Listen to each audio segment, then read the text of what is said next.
Alhamdulillah wassalatu wassalamu ala rasulillah wa ala alihi wa sahbihi amma ba'd บ่ต้องสงสัยเลยว่าการละหมาดคือเสาหลักของศาสนา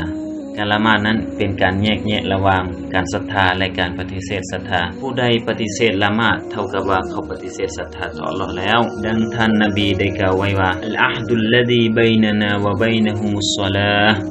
فمن تركها فقد كفر رواه احمد หมายว่าพันธสัญญาระหว่างพวกเฮากับพวกเขานั้นก็คือการละหมาดดังนั้นผู้ใดที่ละทิ่มมันเขาได้ปฏิเสธศรัทธาแล้วและสำหรับผู้ที่ละหมาดแต่ว่าละหมาดแบบขี้ข้านละหมาดกายเวลาของมันอัลเลาะห์ได้เกียมการลงโทษสำหรับเขาแล้วนั่นก็คืออัลเวลก็คือไฟนรกดังที่อัลเลาะห์ได้กล่าวไว้ว่าฟะวัยลุลลิลมุศอลลีนอัลลซีนะฮุมอันศอลาติฮิมซาฮูนซูเราะห์อัลมาอูนอายะห์ที่4และที่5หมายว่าดังนั้นความหายนะจงมีแก่ผู้ที่ละหมาดเพื่อโอ้อวดกันดังนั้นเฮากลับมาถามตนเองว่าเป็นหยังเฮาจึงบ่รักษาละหมาดทั้งที่อัลเลาะห์ได้สั่งให้เฮารักษาละหมาดดังที่พระองค์ได้กล่าวไว้ว่าฮาฟิซูอะลัสศอลาวาติวัสศอลาติลมุสตา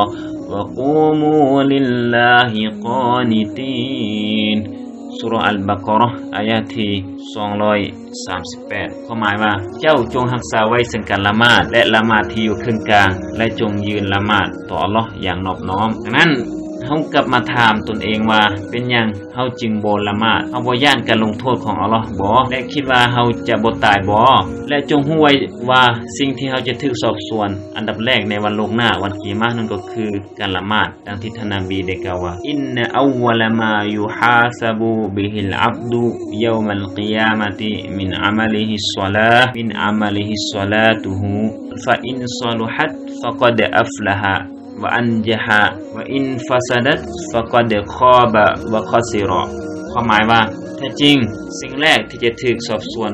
จากการงานของบ่าวของอัลเลาะห์นั่นก็คือการละหมาดถ้าหากการละหมาดของเขาครบถ้วนสมบูรณ์การงานของอื่นก็สมบูรณ์ไปด้วยถ้าหากว่า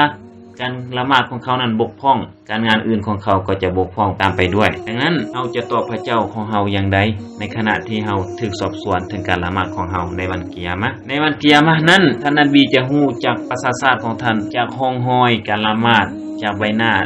และตีนมือทั้งสองของพวกเขาที่มีสีขาวนวลเนื่องจากการอาบละหมาดของเขาแต่คงน่าเสียดายสำหรับผู้ที่ในวันกิยามะห์เขาบ่มีห้องห้อยเหล่านั้นย้อนว่าเขาบ่ได้ละหมาดบ่ได้อาบน้ำละหมาดและสำหรับผู้ที่ละทิ่มละหมาดนั้นเขาคือผู้ที่ฝ่าฝืนต่ออัลเลาะห์จะถอดถอนเกียรติของพวกเขาในทั้งในโลกดุนยานี้และในโลกอาคิเราะห์และการลงโทษที่คู่ควรสำหรับผู้ที่ละทิ่มละหมาดนั้นก็มีที่จุดจบที่แสนเศร้าในขับแค้นดังที่อัลเลาะห์ได้กล่าวไว้ในอัลกุรอานว่าว่ามันอะอรฎะอันซิกรีฟะอินนะละฮูมะอีชะตันดันกาวะนะชุรุฮูยอมัลกิยามะติอะมาซูเราะห์ตอฮาอายะห์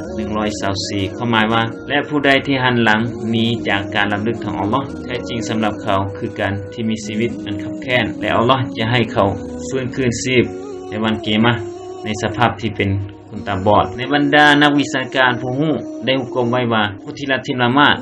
เขานั้นได้ตกเป็นผู้ปฏิเสธศรัทธาไปแล้วนะอูซุบิลลาฮิมินซาลิกนั้นเฮาขอต่ออัลเลาะห์ให้เฮานั้นเป็นผู้ที่ยืนหยัดยึดมั่นคงในศาสนาและรักษาการละหมาดจนกระทั่งเฮานั้นได้กลับไปสู่อัลเลาะห์และได้เข้าสวรรค์ของพระองค์ด้วยเถิดอามีนยาร็อบบัลอาลามีนวะศ็อลลัลลอฮุอะลานบีนะมุฮัมมัดวะอะลาอาลิฮิวะศอฮบิฮิวะซัลลัม